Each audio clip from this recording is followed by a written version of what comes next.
Jayne Jones, No Sugar Baker, thank you so much for waking up with us this morning. When we first came across your cookbook, we were thinking no sugar, no fun, but really, you've changed the game. You've made it work. Well, I can guarantee you a couple of things, David. I can guarantee you fun, and I can guarantee you good taste. So we can put those two together. It's a cookbook that's like flying off the shelves right now because everybody's like, oh my gosh, how can we possibly have a chocolate chip cookie that tastes good, that's sugar-free? And we nailed it. Yeah, and you had a medical scare that really kind of started this for you. Can you talk a little bit about that? Yeah, it definitely started it because you know what? I used to love to bake and be in this kitchen all the time. I had to figure out a way to get myself back in this kitchen. So, you know, I thought I had the flu for about 2 weeks.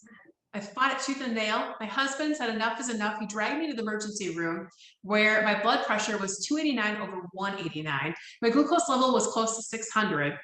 They say I was inches away from having a stroke. Had no idea. They ran every single test you can possibly think of. Finally came back with the diagnosis like this. There's like, you are severely diabetic, and for the rest of your life, you need to eat lean meats and salads. Well, I took that a little to heart because basically I used to love cooking. I used to love a peanut butter cup just like my friends next door did. So I had to figure out a way, you know, this was kind of a shocker, right? So for the first couple of weeks, I hated the kitchen. I resented it. I mean, I felt so much terrible amount of guilt. Then for the first 3 months, here's what I did. I went sugar-free, medicine-free, insulin-free. My vision I lost, because when your glucose level goes so fast, so down, because I was a rule follower then, came back to 2020. And I've had to figure out a way to get myself back to baking again. I had to figure out, there had to be a way, right? I couldn't go the rest of my life without eating a turtle brownie. So I call it now kind of like the science lab, where I'm trying to figure out different things that you can make and modify and do it the right way. And that's exactly what we've done. Yeah, and really, I mean, the holidays right around the corner, so everyone's going to be baking again, but sometimes around the holidays, you automatically associate the baked goods and gaining weight, and you've kind of found a way that it's making it healthier. Hey, and it didn't come naturally. Because let me tell you this, you know what I dreaded? I dreaded Thanksgiving and I dreaded Christmas when I first got sick, because I got sick in August, right on my birthday, believe it or not. It was my birthday. It was like my body clock turned off. I dreaded Thanksgiving and I dreaded Christmas completely. But then January came and I don't know what came over me. It must have been a New Year's resolution that said, hey, look, you can too do this. You survived those holidays. I had so many people talk about, how are you going to do it? How are you not going to eat stuffing? How are you not going to eat pumpkin pie? What are you going to do about Thanksgiving? We can't celebrate Thanksgiving with you because you can't eat anything. Well, give me a break, right? Of course there's a way to do it. And if it's a choice between my eyesight or living or a piece of pumpkin pie, guess which one I'm picking every single time? It's a no-brainer, friends. Nice. And in our last show, you had made us a wonderful chocolate chip pumpkin bread, which right there looks wonderful. What are you making for us right now?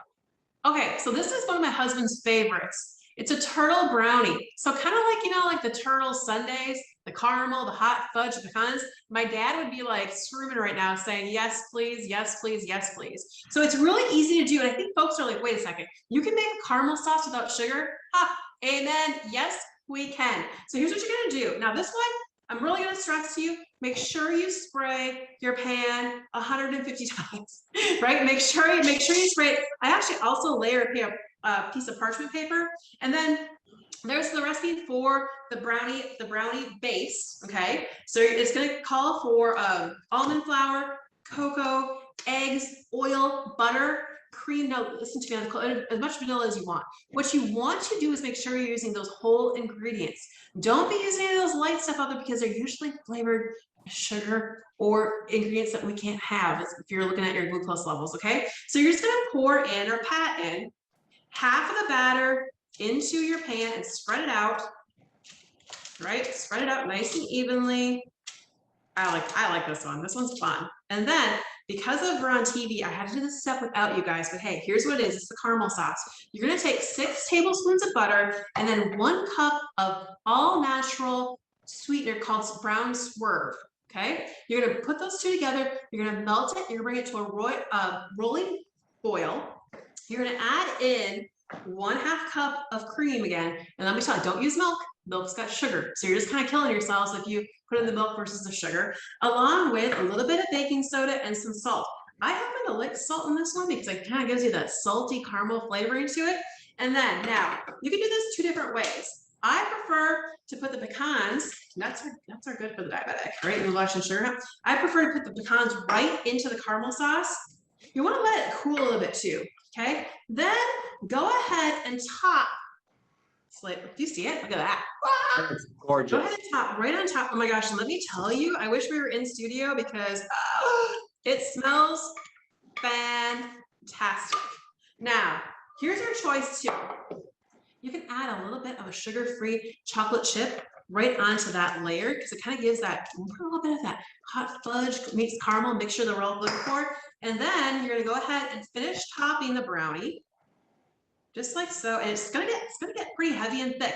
That's okay because you're not gonna eat the whole pan, right? You're not gonna do it, and you're just gonna spread it around. Make sure you top it from corner to corner.